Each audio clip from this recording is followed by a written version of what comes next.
I actually mounted these shed lights on top because to mount them underneath I'd need something called a step mounting plate, and I didn't have that. And actually the benefit of having them on top is it gives them a little bit more height, so you've got a little bit less shadow on the things it's illuminating on the ground. Daddy. Yeah, those are big wheels. We need to give those a try, but probably do that another day. Hello, how's it going? All good. Hi, do you want a charge?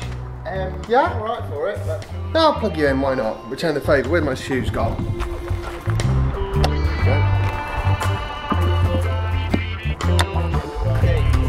Oh. Yeah, no. And it was just like... Tell you what, I've been parking about a foot from every curb, and if I can't park a foot from This the was curb, going into the car. I don't... Was there not enough room, or do you just misjudge? Narrow's not in it.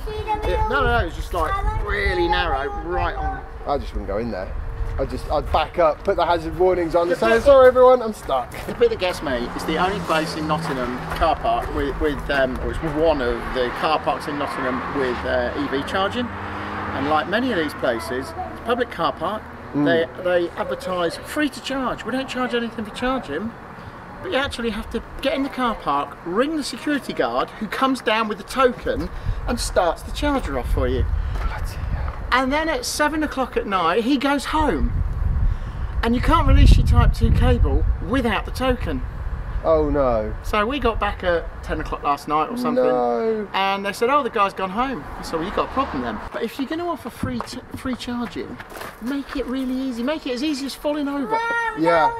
Just have a socket on the wall. Don't have a complicated system. Why do they always do that? Who do they think is going to come and steal their power? I know. Do you know what I mean? Well, that's a cool skate. Yeah, that is a cool skateboard, isn't it? A car full of toys. And that's for the... That'll get it done. Mark has extremely kindly offered to fix our patio.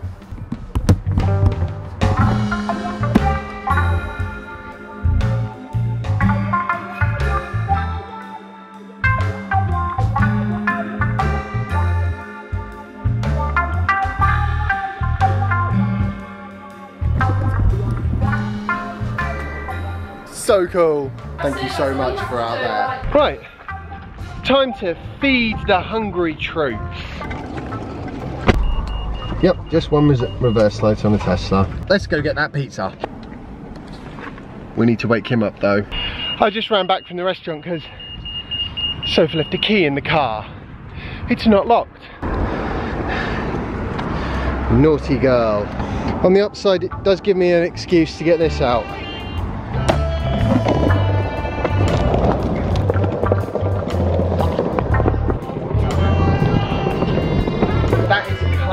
Tesla though, that really genuinely is.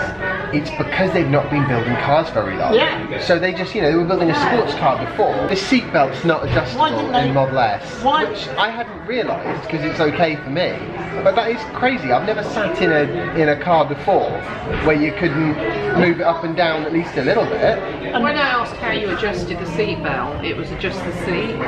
So the idea to get your seatbelt right is to put your seat back, which is a bit crazy. And if you've got somebody tall sitting behind you, you can't do It's not such a great solution. Well, it's like the headrest. If you move the seat, the headrest goes up. Because if you move the seat back, clearly you're tall.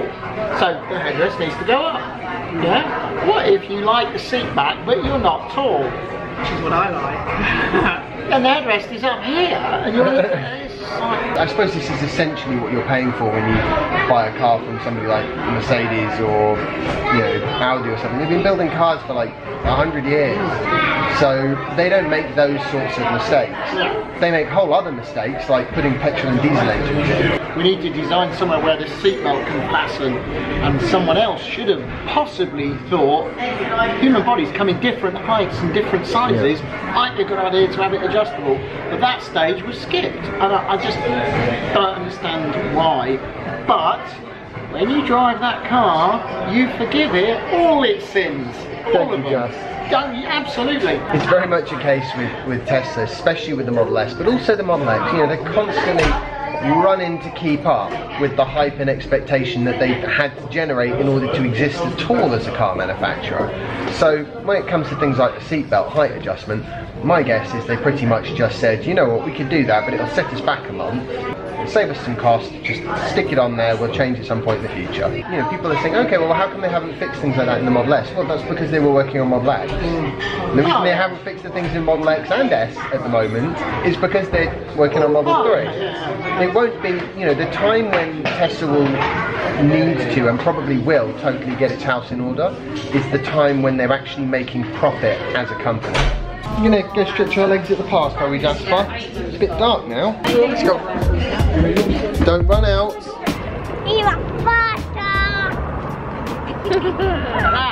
How clever are you?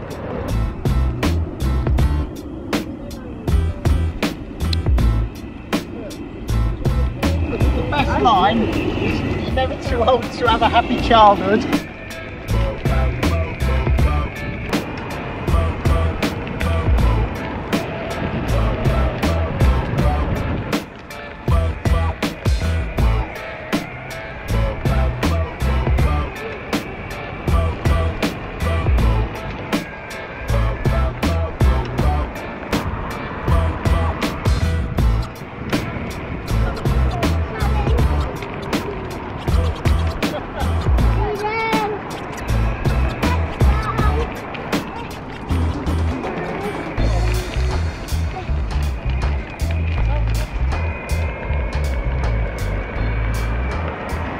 The speed that child cycles terrifies me.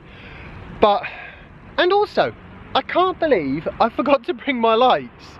Like the brand new lights that I've got that specifically, definitely right now require some kind of a test to validate if they're any good, and I forgot to bring them. I need to make them a permanent addition to my car, I think. I need to try it in the dark. Got lights on his little skateboard. Oh, you put them on his skateboard. Bye. Cheers. Take care. Right, well, that was a really fantastic evening and day. Thank you so much to Mark for sorting out that patio. I'm gonna have to get myself one of those professional Kircher jet wash things with all the different attachments because it was brilliant. Jasper is now going to bed, so I'm going to say goodbye for the day. I hope you've enjoyed today's vlog post. If you have, remember to like it, share it and subscribe if you haven't already. And follow me on Instagram if you don't already, and I'll see you tomorrow for the next instalment of my daily vlog. Bye. You just reminded me, I asked the question to a major car manufacturer recently in the UK about how far in advance they are working. What we are talking about development now is something that's coming out in probably 2 years' time. But what are they working on? How far down the road are they? And they said 15 years.